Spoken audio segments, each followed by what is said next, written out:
LA Unified School District has spent $238 million to build a school that cannot be occupied and in fact is being torn down. Who is responsible and why is it happening? Stay tuned for the best of Full Disclosure interviews exploring the Belmont High School scandal next on Full Disclosure.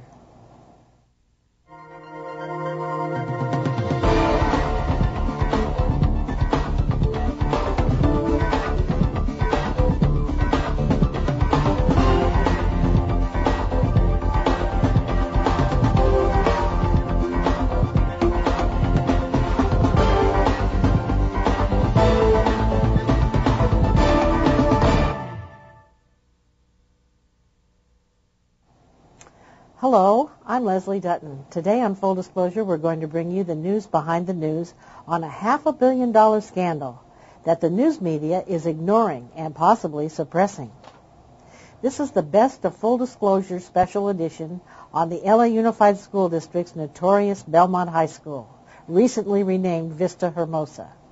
The video clips shown here today were compiled from over 11 hours of interviews with the major people involved in the planning, construction, financing, and investigations on the Belmont High School Learning Center, which to date has cost $238 million, with another $110 million to demolish and reconstruct. Experts tell us that the total could easily reach $500 million. Here now are a series of clips from our Lessons Learned program, which is being video streamed from our website.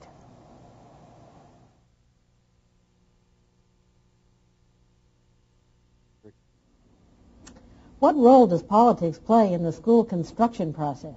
Is the bidding process fair and competitive, or do the contracts go to the biggest campaign donors and developers who have large law firms with political clout?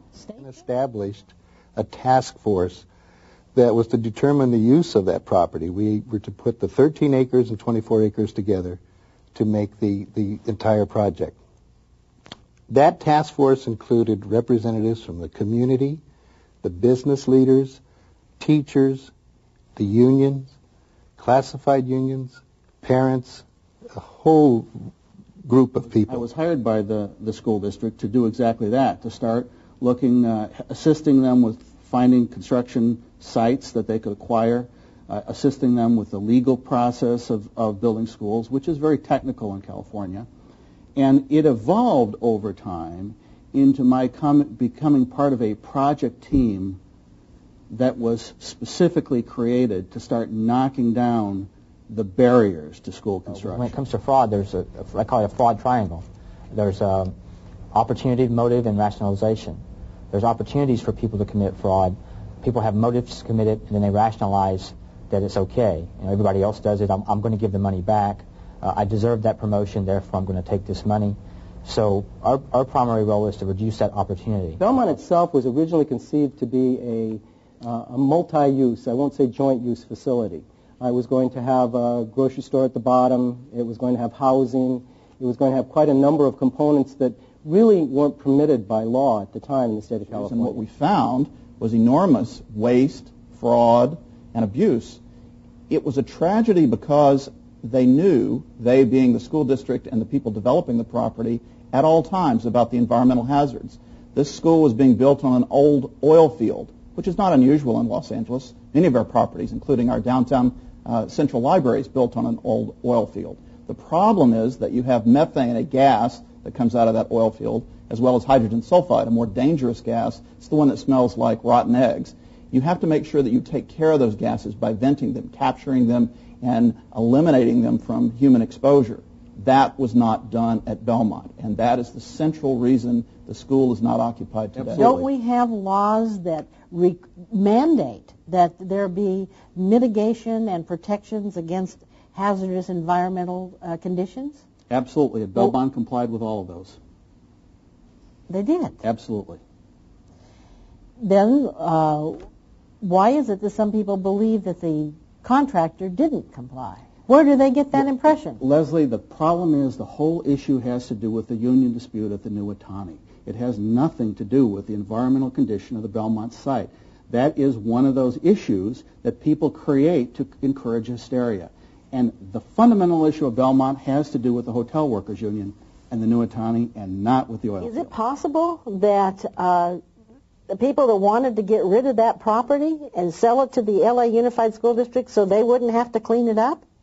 That's correct. And in fact, the ironic thing is that when that property was appraised as if there was no environmental contamination on the site.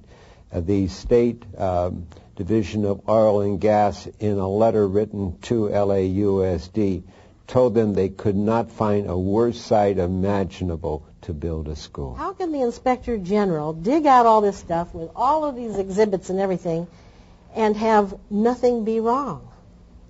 Well, there's a lot wrong. The Belmont High School project, the Belmont Learning Center, was probably the worst public works disaster perhaps in the history of the country, at least in terms of school building. A lot went wrong over there. You have to realize that you had school districts that were not accustomed to swimming with sharks, with developers.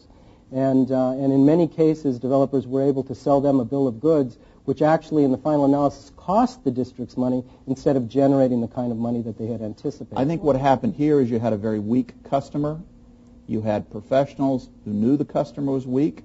They realized they could get more money for doing not a complete job. Complete job's hard work. You've got to make sure you do your paper right, dot your I's, cross your T's. Good lawyers work very hard, and they're very fastidious about making sure everything is done according to the code and the regulations. That didn't happen here. We had slipshod legal work. We had very poor accounting standards. We had 3 people reviewing bills, and they approved a bill for concrete for a floor when there's dirt there today. Now, how is that possible? You have to accept that the school district got ripped off by the professionals that it hired. Shame on the school district for being ripped off, but shame on the professionals for taking advantage of the school district. In California, you have a competitive bid process where the lowest bidder is chosen to build the project. The state architect approves the plans, and then you go ahead and build the school. But in the Belmont situation, the district actually chose the most expensive developer rather than the cheapest. Temple Beaudry Partners the highest bidder for the project? It wasn't a bid. It was a request for proposal, and it wasn't one that asked for a bid. We asked for them to develop a plan. Belief is the property was not suitable for any kind of development. And in fact, after the methane explosion at Fairfax, the city had put in very strict environmental regulations which would have prohibited the construction of almost anything at that site. What the LA Unified School District essentially did with this developer is by having a school there, which was really a development project, not a school project, but having a school on the site, they went into a whole different array of laws and basically eliminated the oversight of the city. Oh, my in many goodness. cases. So frankly, you change the whole environment when you build a school. The school at this point was something of an excuse to build a development project. And I really want to emphasize that it was not a development project. It was a school project. The primary problem was still that the 2 developers who weren't chosen were planning on building a school, and the retail component and those other components were less part of their project. They didn't anticipate the millions and millions and millions of dollars that the Turner Construction in Kajima actually had told the district that this project would generate. What we found in our partnerships report is that there were, I believe, 7 projects like this in LA Unified School District around the same time, and none of them have ever generated very much money for the district. I'm just reading from this Inspector General's report. Yeah. Well, let me just take 1 second to comment on that report. It's a work of fiction. Fiction? As is the report from the so-called Joint Legislative Audit Committee. These are works of fiction. It's like going to the bestseller list, buying a book, and assuming what's written is true when it's actually written by a novelist. I was under the impression from the people that we've talked with that at one point there was actually a confession from one of the contractors that they had fraudulently and submitted a fraudulent bill. That's right. You know that for a fact? I was in the room. I heard the confession. Confession is a strong word. We were interviewing the various subcontractors, trying to understand how they developed their bills. And we were informed by one subcontractor, the gentleman who owned the business, that he had been told by the prime contractor to prepare his bill in a certain way, which would allow the prime contractor and the subcontractor to both get paid for that particular item. When you looked at the fact the appraisers were told not to include the environmental conditions when appraising the land value, that there were kickbacks and there was bid rigging, and there was what I call a license to steal. They were talking about false billings And they were kickbacks. And all of those things were disproved. Those type of allegations were primarily made by the unions. They were not true. They were absolutely incorrect, and not a single one of those charges has any verification at all to it. Really? Every law firm, every accounting firm has licensed individuals. They are sworn to uphold the law, and they're sworn to an ethical code. All of those codes were breached here. And I think the central issue is the same issue it always is, money. In the Belmont case, what you had a lot of subcontractors that were billing for work that was never done, or for billing for supplies that were never brought to the site. And this is something that the Inspector General, in his excellent report, amply described the criminal fraud that was involved with those false claims. The developer said there was no methane gas on the southern part of the lot. They discovered, after making that representation to the fire department, that there was methane. Did they report it immediately? No. They waited months to report that until after they had built the buildings. Now, clearly that's evidence that any prosecutor would look at and say, hey, wait a minute. Furthermore, you can walk into Belmont today and find floors for which the school district paid good money for concrete that are still dirt. How do you feel about corruption? How do you feel about contractors that try to take advantage of a school district? Yeah. In this case, the corruption had nothing to do with the contractor. It had everything to do with the hotel workers union and a dispute over the unionization of the staff at the New Atani Hotel. Personal responsibility in the school system was lacking for a long time. Even if we go back and talk about Belmont, we couldn't find anyone who would stand up and say, I'm responsible for that project. And everyone wanted to point their fingers at someone else. No one was willing to say, that's my project, I own that project. Solutions, by the way, are not very costly. I think that's... You mean mitigation? The mitigation that permits a school to be built on the site is not costly. It has unfortunately been politicized to such a degree that what has been designed over the last few years for Belmont is completely unnecessary. But to assuage the fear factor and the hysteria that surrounded Belmont, it became necessary. People said this is a toxic waste site. You just said it earlier. Yes. We spent a lot of money, the DA's office did, testing the soil at Belmont, where the school was. And it did not surpass legal limits for toxicity. It was well below them. What was the bottom line? Well, bottom line, we found that the schools never were built. and there are quite a number of people along the way, whether they be consultants, lawyers, or developers, who made considerable amounts of money in the process of putting together the deals and actually trying to develop these schools and these retail sites. We found in our report, I think fairly clearly demonstrated, that the real goal of the school construction project during that period of time was not to build schools. It was actually to try to generate more money for the district. Oh. And all these projects essentially failed.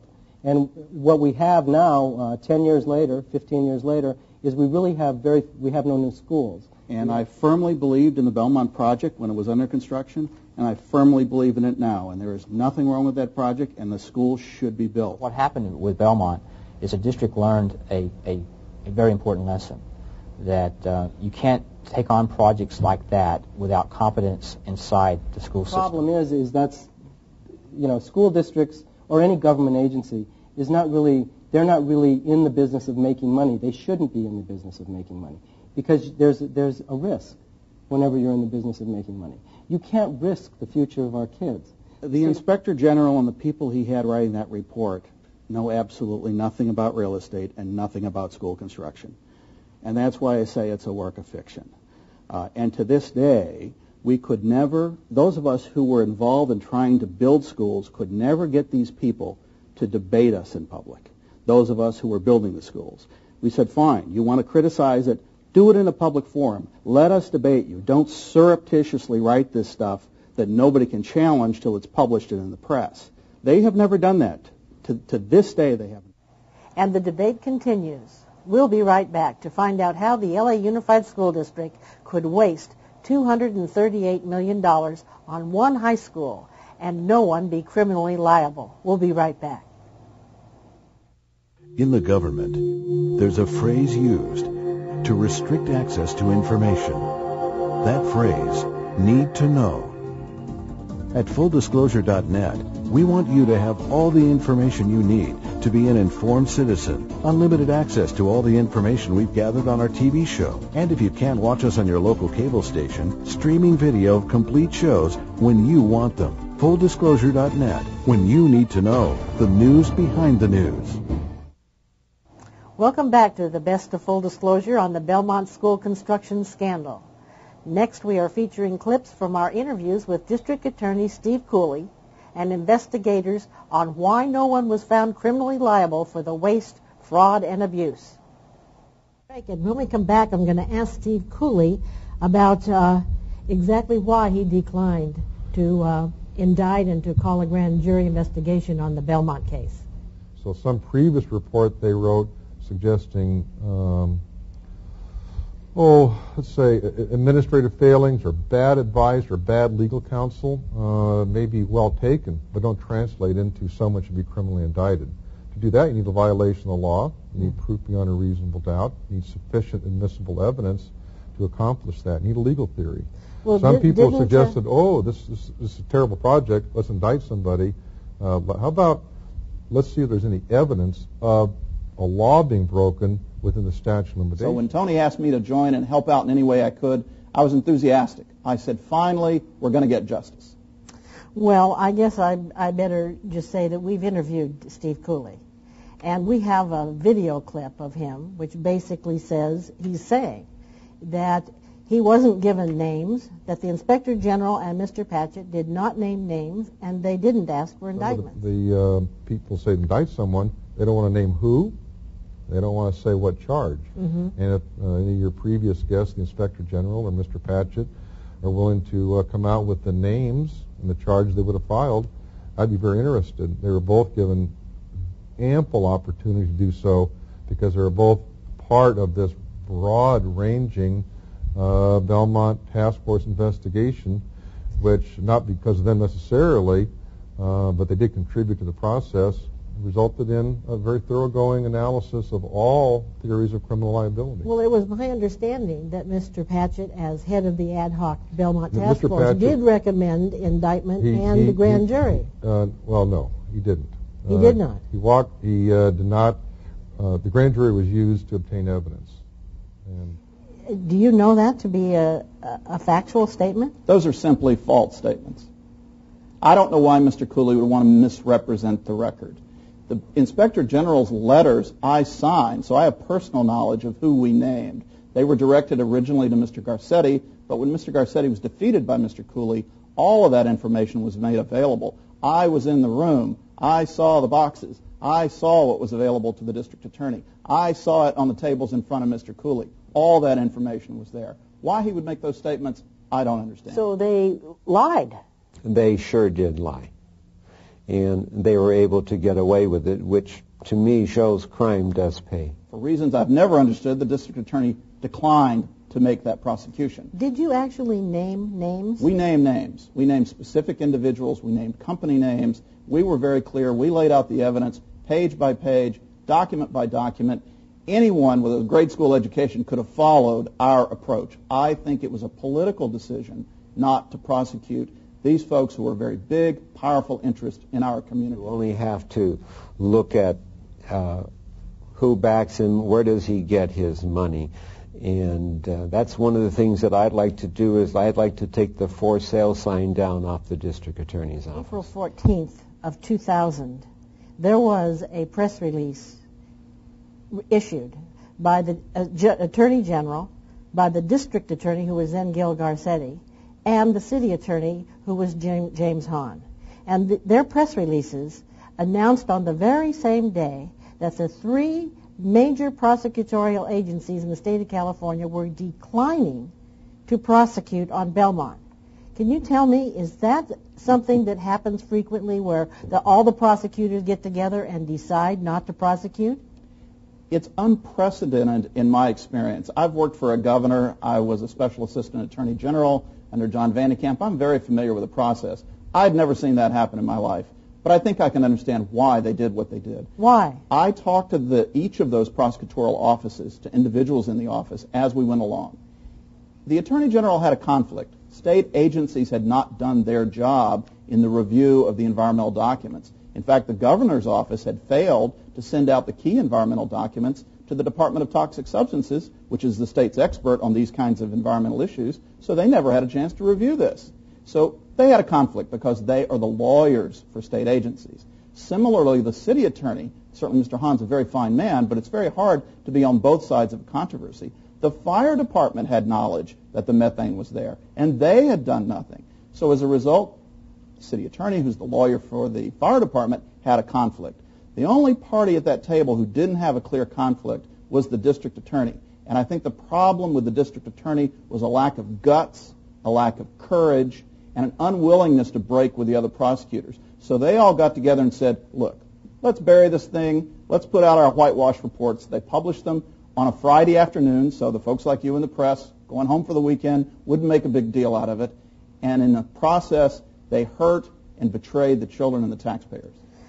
Well, you mentioned politics, and I just got to bring that back into this, because we're talking about the Attorney General Lockyer, who is running for election that year.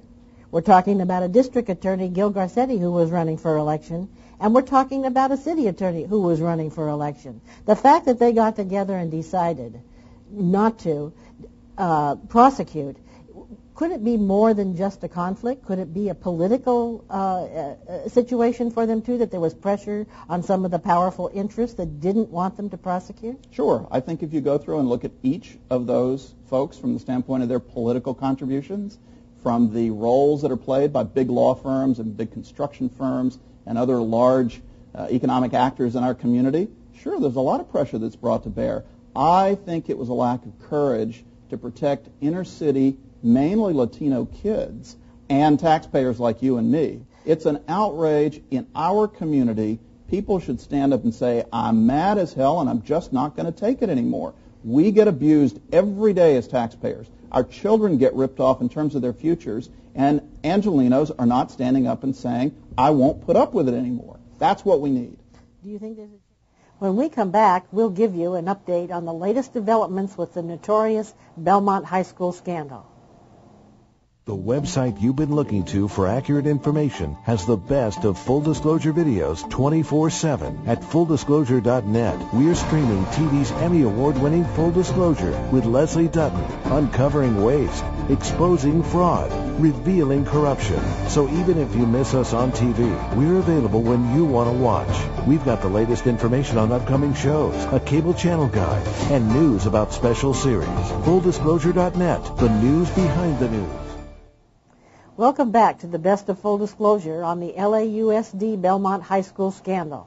You are now going to watch a special report that Full Disclosure prepared on the Belmont demolition. Why is there a media blackout of the $238 million mistake on one single high school in the nation's second largest school district, the Los Angeles Unified School District? Is it because the Los Angeles Unified School District is trying to keep a secret? And what is that secret? What are they hiding behind the locked gates and the barbed wire fences that surround the 35-acre site of the Belmont Learning Center, recently renamed Vista Hermosa?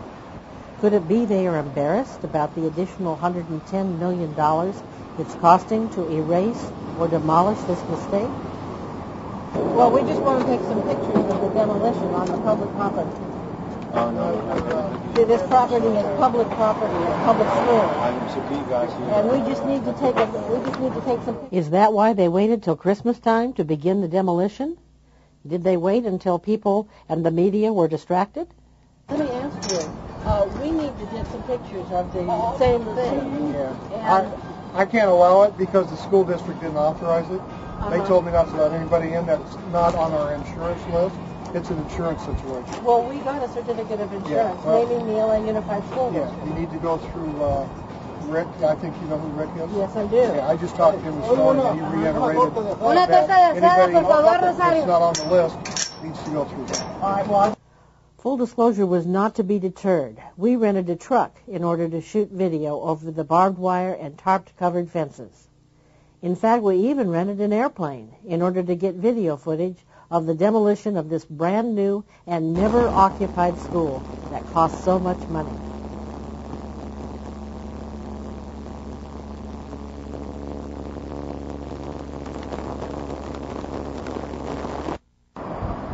You know what we found? So secret was this operation that they were gutting the building from the inside so no one could see what they were doing.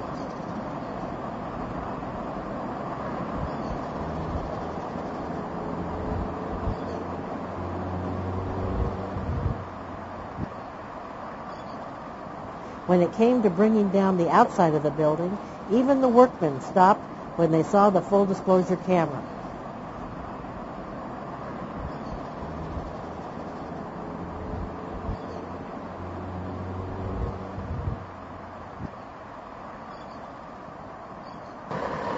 The expensive brick and mortar was being dismantled and hauled away, truckload by truckload.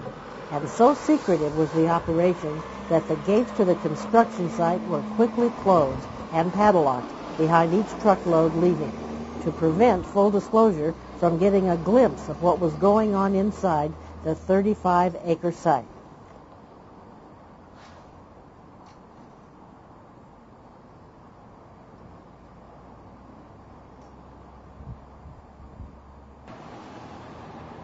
While Full Disclosure was trying to find a vantage point to videotape the demolition taking place inside the gates, we set up our tripod on a hill approximately 2 blocks away, where we discovered another massive LAUSD high school construction site. Almost as enormous as the Belmont site, this high school is called Central High.